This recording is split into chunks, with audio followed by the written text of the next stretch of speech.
월요일부터 새벽 예배로 또 하나님을 기대하고 또 주의 영광을 사모하는 여러분들을 축복합니다. 오늘 다윗이 어떤 상황에서 이 시편을 또 기록했는지는 정확하게 알 수는 없지만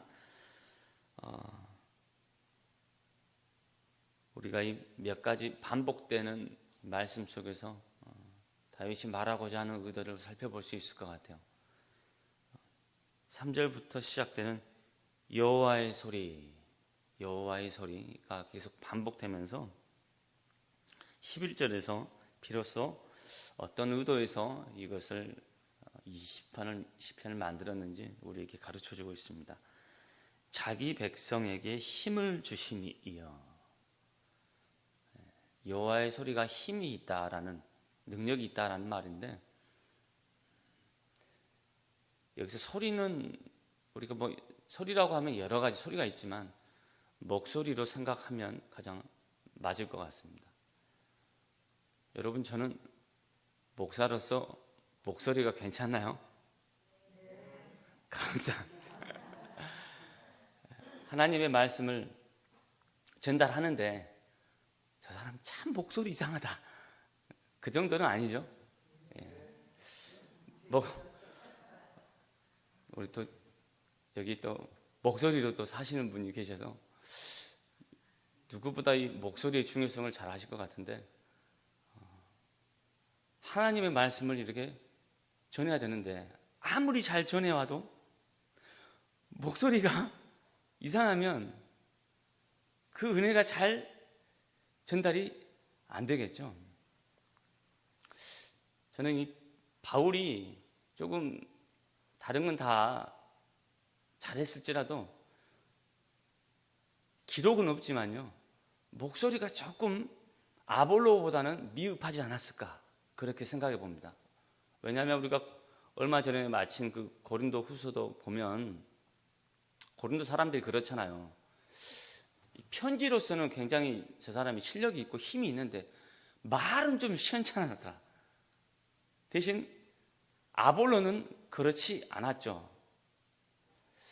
그래서 사도 바울도 그것을 알았던지 자기는 심는 사람이고 아볼로는 자라게 하는 사람이다. 둘 다 중요한 역할입니다. 둘 다 중요한 역할이지만 자라게 하는 일이 상당히 중요하고 또 고도의 기술을 요구하지 않을까 저는 생각해 봐요. 몇 년 전에 제가 정말 재밌게 봤던 개그 프로가 있어요. 뿌리 없는 나무라고. 뿌리 있는 나무가 아니라 뿌리 없는 나무라는 그런 개그 프로가 있었거든요. 거기서 이렇게 항상 오프닝이 그렇게 시작됩니다. 왕의 호위무사가 항상 그 왕한테 이렇게 물어요. 시작할 때, 전하, 어디 편찮으신 일이라도 있으십니까? 하면 왕이 어리숙하게, 편찮기가 아직 안 나서 걱정이다. 한 나라의 왕이 목소리에 위험이 있어야 될 텐데 목소리에 위험이 없으니 백성들이 나를 어떻게 생각하겠는가? 여러분, 왕이 말이죠, 여봐라! 이렇게 하면 뭔가 이렇게 좀 전하! 할 것 같은데, 여봐!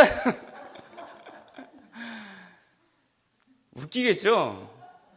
똑같아요. 방청객 있는 분들이 막 이렇게 웃습니다. 그러면 호위무사가 무엄하도다, 전하가 호구로 보이는가 하면, 호위무사 그러지 마시오, 내 백성이요, 막 이래요.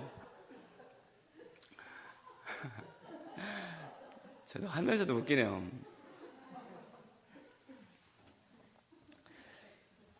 이 다윗이 지금 말하고자 하는, 혹시 여기 계신 분들 중에 나는 하나님의 목소리를 들었다 하시는 분들 계세요?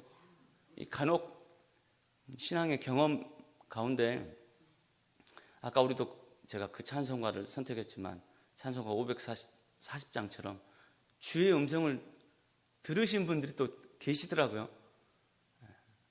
저도 예전에 선교단체 생활할 때 그 같은 동료였던 자매가 어렸을 때 초등학교 6학년 때 하나님의 음성을 들었대요. 어떤 목소리더냐 하니까 돌아가신 자기 아버지 목소리래요. 저는 들어본 적이 없어서 그런가 보다 그런 생각을 했는데 아마 들어보신 분들도 계실 거예요. 근데 보통은 아마도 누구보다 자기에게 힘이 될 수 있는 존재의 목소리를 통해서 하나님께서 말씀해 주셨을 겁니다. 하나님이 히브리어로 뭐라고 한 게 아니라 내가 정말 사랑하고 아버지와 같은 그런 힘 있는 존재들의 소리를 통해서 딸아 내가 너를 사랑하노라 이런 것처럼 말이죠. 특별히 오늘 여호와의 소리가 능력이 있다. 특별히 하나님을 믿는 사람들에게 이렇게 말해주고 있는데 그 소리가 지금 어디에 있다고들 지금 다윗이 말하고 있냐면 3절부터 시작하면 물 위에 있도다라고 말하고 있습니다. 자연계의 그 물을 말하는 것이지만 우리가 사실 출애굽에서도 피, 개구리, 이 파리 이런 것들이 사실은 그쪽 동네 애굽에서의 신관을 하나님께서 하나씩 깨부수시는 그런 역사하심으로 우리가 이해를 하죠. 맞습니다. 이것도 그런 의미와 연관을 지을 수 있을 것 같습니다. 여호와의 소리가 물 위에 있도다. 그 영광의 하나님이 울의 소리를 내시니 왜 물 위에 있도다라고 할까요? 단지 어떤 우리가 생각하는 물이라기보다 바다라고 생각하시면 좋을 것 같아요. 여러분들도 아시겠지만 우리 지구는 육지가 많을까요? 바다가 많을까요? 물이 많을까요? 네, 바다가 훨씬 크죠. 그래서 예로부터 대국들은 항상 그 바다를 점령하려고 싸워왔습니다. 스위스, 스페인이라든지 영국, 프랑스. 그래서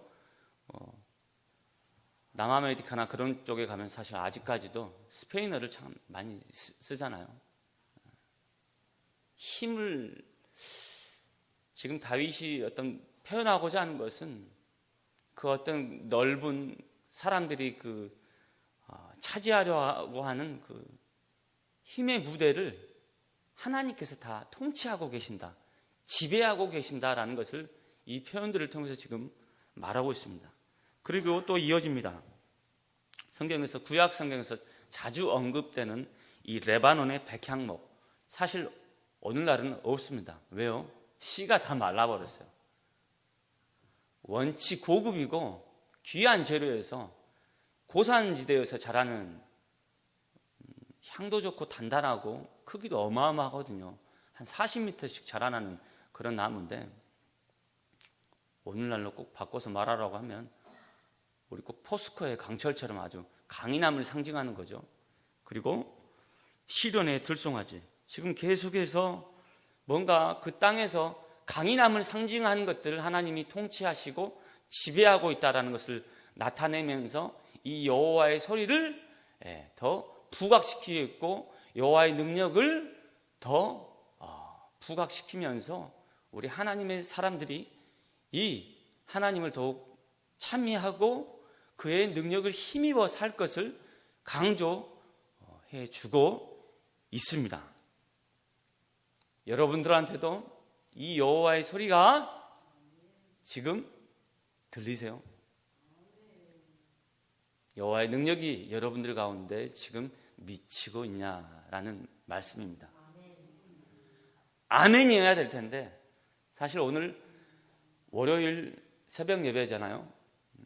어제 주일을 이어서 월요일을 지나가고 있습니다. 그러면 우리가 식욕으로 따지면 사실 아직 배가 덜 고픈 상태일 수도 있을 것 같아요. 어제 주일이었으니까. 한 주간을 지나려면 말이에요.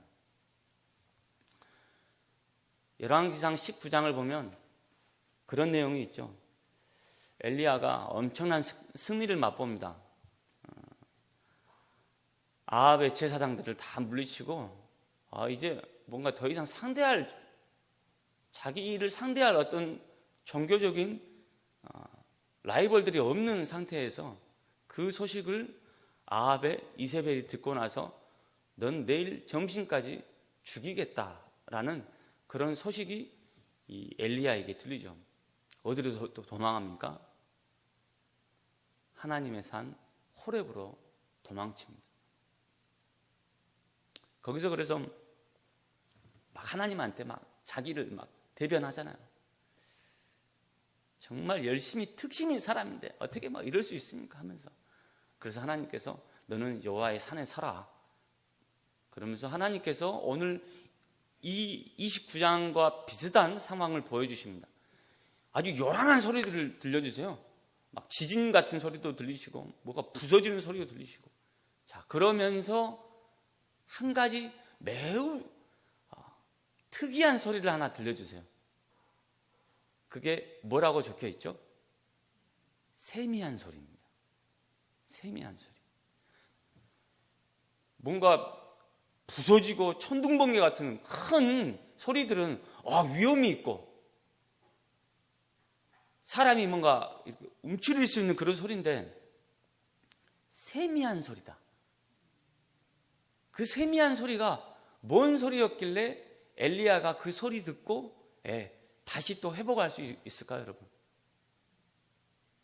콜 디마마 다카라고 신이 돌을 쪼개는 소리가 거기서 우리말 성경에는 세미한 소리라고 적혀 있습니다. 그럼 신이 돌을 쪼개는 소리가 뭘까요? 신이 돌을 쪼개는 소리를 들어보셨어요? 어렸을 때 자갈을 막 이렇게 자갈끼리 돌끼리 이렇게 비비면 소리 나는 거 아시죠? 큰 소리는 아니지만 뭔가 지그직 이렇게 하면서 하나님의 산 호렙산에서 하나님이 이 엘리야에게 들려주셨던 그 세미한 소리는 사실 옛날에 모세와 있었던 그 시절의 소리죠. 하나님께서 십계명을 썼을 때의 그 소리입니다. 돌판에 자기 손으로 새기셨다고 말씀하고 계십니다. 무슨 말이냐면 모세의 하나님이 지금 너의 하나님이다. 말씀하시는 그 하나님이 지금도 살아있다. 850명을 아무것도 아닌 것으로 처리해버린 여호와 하나님이 살아있다. 네가 더 이상 그럴 이유가 없다라는 거예요. 그러면서 엘리야에게 여호와의 힘, 여호와의 소리를 선물해 주고 계십니다. 어떤 분들은 저도 그 소리가 필요합니다. 저도 그 능력이 필요합니다. 약해져 있는 분들도 계시고 그 어느 때보다 그 소리의 위엄과 능력을 요구하는 분들도 계실 텐데 여러분 하나님은 살아계십니다. 그 하나님이 변함없이 우리를 사랑하시고 우리를 동행하시고 그 산에서 엘리야에게 그 세미한 소리를 너만 들을 수 있는 소리를 들려주셨던 것처럼 매일 그 세미한 소리를 들으시며 하나님과 힘있게 동행하시는 우리 모든 광천의 예배자들이 되시기를 축원합니다. 기도하겠습니다.